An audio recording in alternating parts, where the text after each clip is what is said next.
ई कैसन शासन तोहार सरकार बाबू, हमरे किसान है लाचार सरकार बाबू। अरे ओकरा डेरई जे तोहसे डेराला, आंसू गैस के गोला से पीछे हट जाला, फेंका पानी के बौछार सरकार बाबू। ई कैसन शासन तोहार सरकार बाबू।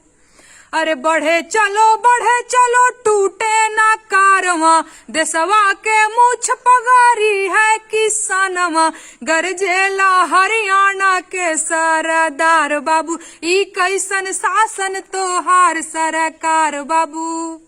अरे कुर्सी पे बैठी के करेला फुटानी, जनता पे थोपी अपन माना मानी।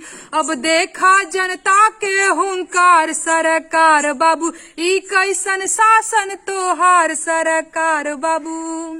अरे हमारे किसान मरे फांसी लगाई के, घूमेला सूट बूट तोन फुलाई के, तोहर नटई तक बाटे ढेकार सरकार बाबू। ई कैसन शासन तोहार सरकार बाबू। कैसन आचार तोहर कैसन विचार बाबू।